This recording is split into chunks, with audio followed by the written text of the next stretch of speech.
Hello and welcome to this videocast for subscribers to davidicke.com. Well, over the 25 years that I've been on this journey of uncovering the forces truly behind what happens in human society and the manipulation of human society, many blatant patterns come to light in terms of how this manipulation works. And I'm going to talk today about one of them that is a classic that has been used to manipulate individuals and societies and whole human races for as long as we know human history. And that goes under the name of divide and rule. When you observe human society globally from this perspective, the number of situations you see every day, all day, that relate to this technique of divide and rule is absolutely extraordinary. Like I say, individuals are manipulated by divide and rule, playing one off against another. So are nations. So are religions, races, factions of all kind. Why are they factions? Because divide and rule demands factions. And this is happening globally. Sometimes the divide and rule is blazed in the headlines, and other times it's in our everyday lives. But everywhere you look, divide and rule is there to see if you know what you're looking for.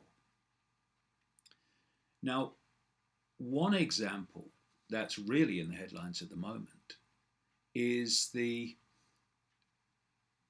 extraordinary decision, on the face of it, of Muslim countries to bomb other Muslim countries and other Muslims. Like we have Saudi Arabia bombing in Yemen currently. But it all starts to make more sense when you realize that one of the great divide and rule examples is the dividing and ruling of Islam through two factions: the Sunni, the vast majority, and the Shia or Shiite.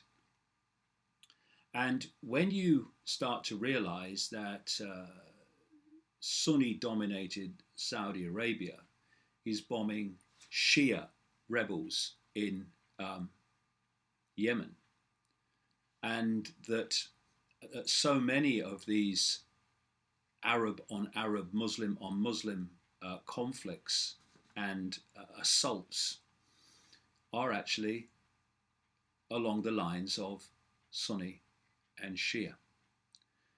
Now, they agree, these two factions, on almost everything about Islam. Can't be true, Dave. It is.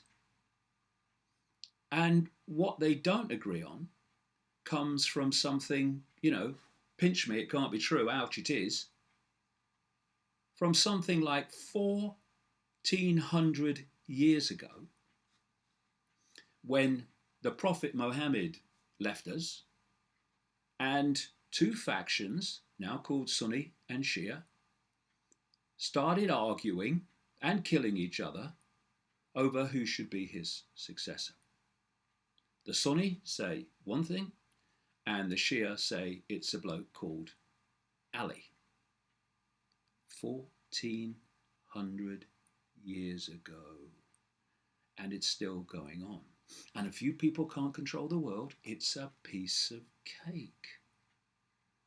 So you have now this faction of Sunni, because say the dominant faction of Islam, which breaks down in meaning to something like people of the tradition. And you have Shiite or Shia, which is basically party of Ali, the bloke they said should have succeeded Mohammed. Now, from that division, schism, all that time ago, has come so much that's happening today and is, like I say, in the headlines today. So you have so much of the Muslim world, not least Saudi Arabia, Qatar, etc., who are more focused on unseating and destroying Shia targets than they are their alleged targets and opponents like Israel. And there are many other connections between the ruling fake royals of Saudi Arabia and Israel, which explain that at a much deeper level. So you look at the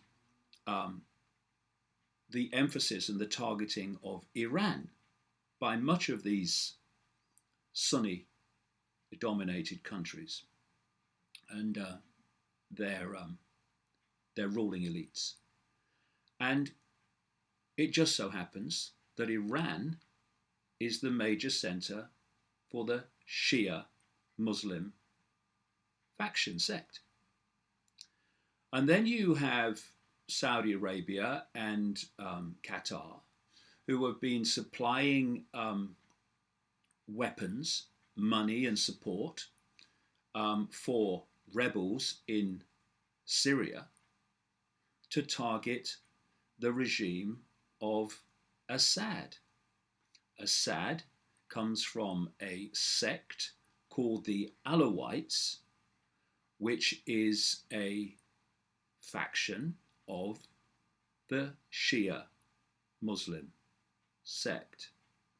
Alawite means, in effect, followers of Ali, the bloke they said should have succeeded Mohammed. And then you look at ISIS. ISIS in Iraq. ISIS is a Sunni Muslim operation. And Iraq has, one of the rare countries, has a majority of Shia Muslims. Not absolutely up in the 80-90%, but significantly more than half. And we saw this week a Shia cleric in Iraq saying that if the United States creates a Sunni section of Iraq and a Kurdish section of Iraq as, in effect, separate countries, then the Shia of Iraq in its different forms will be at war with the United States as a result of that. And of course, people who've read my books and others will know that the plan all along has been to break Iraq up into, in effect, regions. Why? To divide and rule, to break up unity.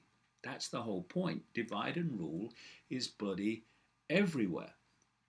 So we have this situation, which I was writing about in the books many, many years ago, in which I was pointing out that what was coming in the Middle East was a massive campaign to play Shia off against Sunni, to divide and rule, and then, as a result of that, take over the Middle East. And that is what we're seeing.